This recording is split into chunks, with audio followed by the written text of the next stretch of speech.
morning, Bernadette. Good morning. Thanks for coming in to see us. Okay, not a problem. And Bernadette, introduce yourself to the audience. I'm Bernadette York, and I met Ruth about 10 years ago, and we've been partnered up since then with my problems. You know, life brings its challenges, doesn't it? It does. So let's talk about the most current challenge that you've had to go through in the last few years. You were injured on the job, Yes. were you not? Yes. Okay.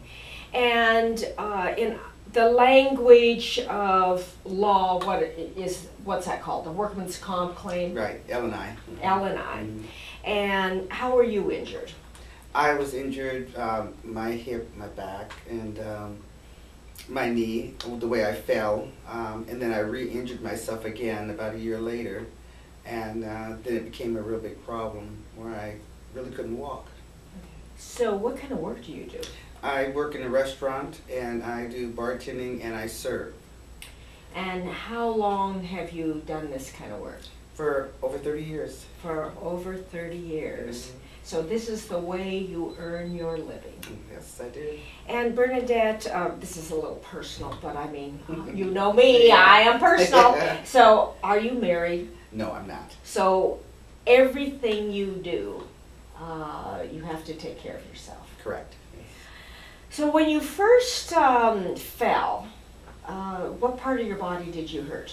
Well, the way I fell and kind of splattered on the floor. I got my foot hooked up into a wine rack. I came out of the refrigerator, and somebody had walked behind me and left a wine rack there, so I turned around. I hit it, and I didn't realize that my pants and my foot were hooked into the wine rack. So when I fell, I kind of fell a couple of times because I was jumping around trying to unhook it. I unhooked it, got my foot out of there, but I didn't realize my pants leg was in there. So I kind of fell, I kind of bruised up my knee and my hip and stuff. And as jumping around, I hit my back. I went to the doctor, and he said he just thinks that I had bruised myself up, you know. So did you take any time off work at that point? No, I didn't.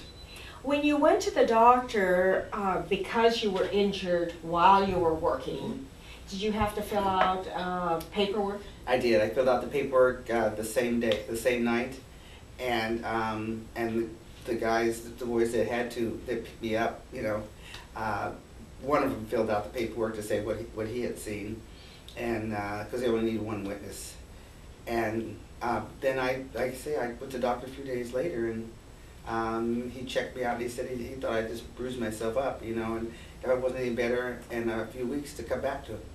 Then when you filled out this paperwork, and you send it into the state? No, well, I don't send it to the state. The job does. I fill the paperwork out, and I give it to my manager, and then he takes it to HR, and then they do everything from there. Okay, and then are you assigned a claims representative? Yeah, I'll get one in the mail. I got one in the mail about a month later. Okay. Mm-hmm. And so each time you go to the doctor, then you use this claim form? Correct. Mm-hmm. Okay, you don't use your own health insurance? No, I don't. So it's a whole separate procedure. Correct. When you're injured on the job? Right. Okay. And so you were doing this yourself? Right. Okay. And how long was it before you realized you maybe weren't getting well? About 6 months later, and I kept going back and forth to the doctor, and I wasn't getting any better, and I kept complaining about my back, and he thought it was my hip, and so we were going around and around with that, and then in the process, I fell again because my leg went out on me, and so I fell again and injured it again. So now the interesting thing in your case, when you fell again, did you have to fill out a new claim? I did. Yes, I did. And did that, having two claims, become a little complicated? Yes, it did. It really did. And how did it become complicated? Because they had assigned me a number, and then they had to assign me another number, and then it started getting confusing, and then I was getting all this paperwork, and I wasn't really understanding all the paperwork, you know, and then they were shooting it to me so fast, and you have to respond, because if you don't respond, then they kind of like just drop you. They just close your claim. Now, when you had two claim numbers, did you end up with two different adjusters or claim people working your file? No, I had the same one. Okay. Mm-hmm. But then when each time you went to the doctor, they had to figure out which claim it was Correct. Correct. And then in the end, they ended up having to combine some of the claims together so I wouldn't have so many claim numbers. So when you're going through all of this process, how did that make you feel? It was kind of stressful because it was confusing, stressful, and sometimes I get a little depressed because I couldn't figure it out. So I know I finally figured out I need help. So ultimately, did you have some surgeries? Yes, I did. I stopped working one day and had surgery the next day. And there was surgery on your knee? I had surgery on my knee. The first one was the hip. Okay. I had the hip done first. Okay. And then I waited a year, and then I had the knee done. So what happened that you came to see me over this? The issues of everything was getting confused. The paperwork was getting confused. I was getting confused. I didn't really know what my rights were, and they don't really explain to you in detail what your rights are.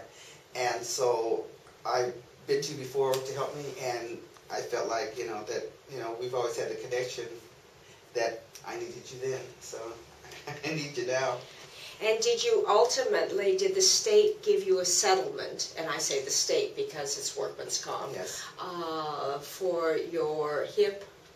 And my knee. And the back. And eventually my back. And eventually the back. Mm-hmm. And are you still working? Yes, I am. And will to work as long as you can. Yeah, as long as I can.